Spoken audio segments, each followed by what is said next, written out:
এই যে দাঁড়ান ভিডিওটা কিন্তু উপরে উঠাবেন না, কিন্তু একটিবার হলেও দেখে যান প্লিজ। গ্রামের টাটকা শাকসবজি দিয়ে আজকে আমার ছোট্ট সোনার জন্য করবো হচ্ছে মাছের ঝোল। তাই দেখছেন কচি কচি কত সুন্দর সুন্দর ডাঁটা ছিল। আর আপনি যদি গ্রাম প্রেমী মানুষ হন তাহলে তো আপনার ভিডিওটা অবশ্যই অবশ্যই অনেক অনেক ভালো লাগবে। তো চলুন এখানে আপনাদের সাথে একটা জিনিস শেয়ার করি, সেটা হচ্ছে গিয়ে আমি এই ফুলটার নাম জানি না।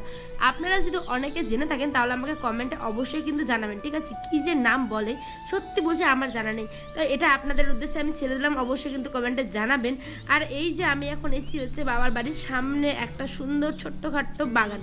তো এই যে ফুল গাছ, তারপরে দেখছেন পেঁপে গাছ, সমস্ত কিছু টাটকা টাটকা, জানেন মারা এখান থেকে তুলে সমস্ত কাঁচা লঙ্কা থেকে শুরু করে পেঁপে, তারপরে সজনে ডাঁটা, সমস্ত কিছুটাই হচ্ছে আমাদের একদম নির্ভেজাল, ঠিক আছে?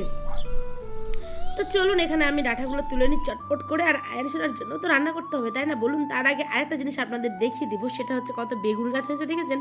বেগুনের মধ্যে বেগুন আছে, করলা গাছ আছে, আর এই যে দেখছেন একটা ছোট্ট গাছ ওদিকে দেখা যাচ্ছে, সেটা হচ্ছে গিয়ে রসুন বা পেঁয়াজের গাছ। তো যেহেতু অনেকদিন পর বারবার এসেছি, তো অনেকে দেখা হচ্ছে, রাস্তার মধ্যে কথা বলছে, একটা অন্যরকমের আনন্দ।